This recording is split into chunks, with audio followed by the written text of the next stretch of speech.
Okay, and welcome to the Economic Report. It's Brian here, and today we've got a really cool episode because today we're talking about the U.S. debt and China and Russia, and maybe we can have a conversation about what's going on behind the scenes because there is this use of digital dollars, stable coins, and an opportunity to really make some powerful shifts here in the not too distant future. And Russia and China seem to be reacting already, and they seem to be very, very aware that they are in a position where they've been trying to knock out the dollar all these years, and that maybe, just maybe, Trump's people have outfoxed both Russia and China. So you're not going to want to miss this episode. So I'm going to go ahead and share this with you because I think you'll find a lot of value in it. It starts off and says that imagine this, like China rolls out the digital yuan worldwide. Russia sells oil for crypto, and suddenly the U.S. whispers about turning the $37 trillion debt into a stable coin. Sound crazy? Maybe, but here's the thing. China is openly testing digital stablecoins. Russia is already using crypto in oil trades, and Washington just passed a law quietly pushing stablecoins to hold U.S. treasuries. That means your future wealth, your savings, your retirement could be caught in the biggest currency war since World War II. And I want to make sure viewers here are really, really aware of what's going on here. And maybe more importantly, who is surrounding President Trump right now, because that really is a powerful insight. So I wanted to share the screen with you because I think it says practically everything. There's President Trump in the middle, but if you look to the left, there's Scott Bessent, who is the Secretary of Treasury. And I think he's a very intriguing character inside of the Trump presidency because I think he's apolitical. Number one, he is not necessarily a Republican nor a Democrat. The average person doesn't know that Scott Bessent worked hand in hand with George Soros not too long ago in the early parts of his career, and he and George Soros were responsible for shorting the British pound. Translation: this guy understands currency. He understands all the other tools that are at the disposal of supporting a currency or bringing down a currency, and he's just the perfect person to have in place as the United States ventures into this whole notion of stable coins and crypto. Now, let's take a look at the other guy, because this fellow here is none other than Howard Lutnick. And Howard Lutnick, too, is a super interesting character that you got to pay attention to. He used to run a company called Cantor Fitzgerald. It was at the top floor of the World Trade Center. And I'm talking about a guy who has a company that really specializes in doing all kinds of crazy stock trades. It's a brokerage house. What does this company do? Well, it brings companies to market and, of course, does all kinds of highly sophisticated financial transactions as well. So it turns out on September 11th, back when the September 11th attacks took place, Howard Lutnick was dropping his children off at kindergarten when the plane struck his building, killed almost all of his employees, killed family members, killed a lot, right? So I want to make sure we know that he has redone his business, but maybe more importantly, he has a vested interest in the success of America, as does Bessent, as does Trump. And I'm not a big supporter of either political party. That's just me.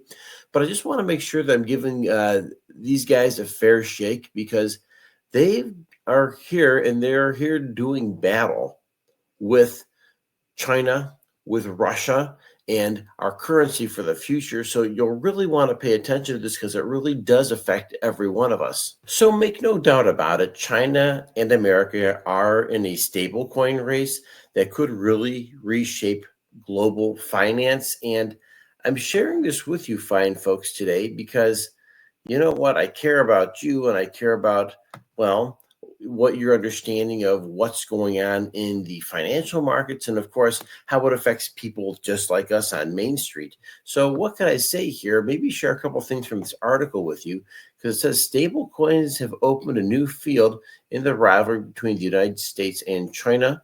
This is a type of cryptocurrency that can maintain a fixed value by being pegged to other assets such as Bitcoin, US dollar, and the Chinese currencies. And of course, it goes on and says a couple of very, very powerful things here about the US position and, of course, the Chinese position.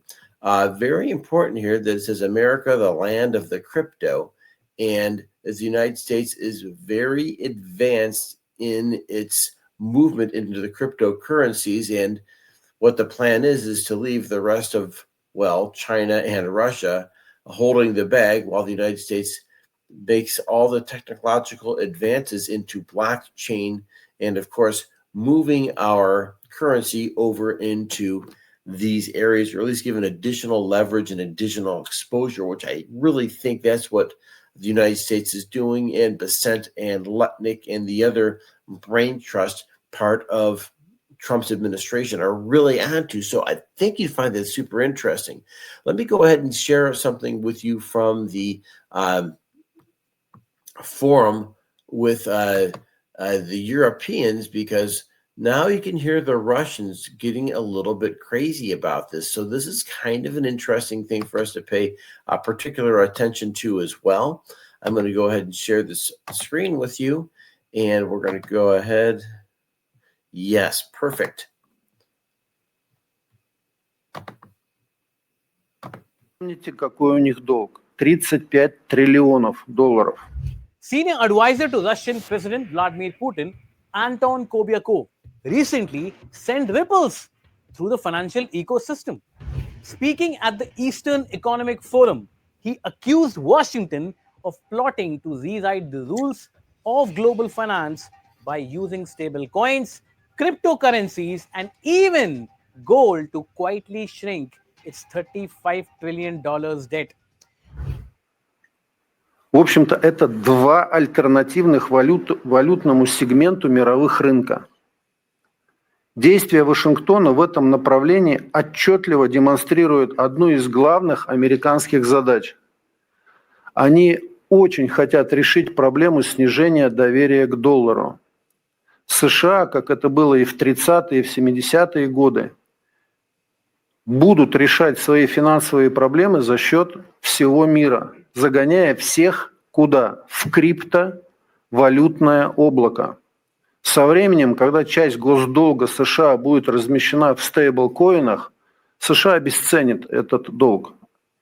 Еще раз простыми словами, у них сейчас валютный 35-триллионный долг, они его загоняют в крипту, в облако, обесценивают и начинают с нуля. Это для тех, кто очень любит заниматься криптой. Now it concerns you, ladies and gentlemen, your financial life if you are living on this planet. Pay attention. In a long presser on Tuesday, Kobyakov mentioned how this would be done, and his views are not very far-fetched. We shall explain you how. We've all seen how dollar's status as an international reserve currency is being challenged time and again, primarily because of its rising debt, rising US debt, also sanctions and trade wars. But now, United States, the biggest financial heavyweight in the world, seems to have found a solution, an innovative one rather. At the core of this development is Donald Trump's Genius Act. Trump's Genius Act forces all US stable coins to be fully backed 1:1 with treasuries or cash, with public audits and strict compliance. Now, what does that mean? It's very significant. This means that every dollar of stable coins minted equals $1 of US government debt being purchased. You heard that right. Stablecoin issuers like Circle get to keep the yield on those treasuries, currently around 4%, as their business model suggests. Okay, I think we've heard enough here. And obviously, the goal here is not to overwhelm the viewers as much as just share a paradigm shift, because I know the people here, they take care of their finances, and you get concerned when you hear about the country not taking care of theirs. And so, what I hope to do with this episode is go ahead and explain what's going on in DC behind the scenes, the role the Besant and Letnick will play in helping the President of the United States work out a plan when it comes to U.S. debt, one, new U.S. dollar currencies, and more opportunities for the U.S. dollar, and of course, how it's impacting some of our nemesis, right? The BRIC nations, particularly Russia and China, hope to be the people who would checkmate the U.S. dollar, and instead, they're seeing there's a whole nother dynamic that they never accounted for, and it's worrying them very much, which, as far as I'm concerned, I'm okay with, and you should be too. Obviously, we're not going to solve the entire. Obviously, today we will not go into too much more detail beyond making you aware of what's going on. And of course, what do we talk about? We talk about some of the basic things, of course, a diversified asset base. We talk about investing in precious metals, having some type of a cash reserve, obviously. And I personally have a little bit of crypto just because I was curious. And this is something that I don't know a ton about, and I'm not going to give advice per se, but maybe I'm going to ask you, what are your thoughts about crypto, stable coins, things of this nature? And with that, thanks for joining me today. You've been absolutely wonderful. And with that, just remember, folks, the biggest battle you fight is the one between your ears of your thoughts, your actions, and your attitude. I'll catch you next episode. Have a great day.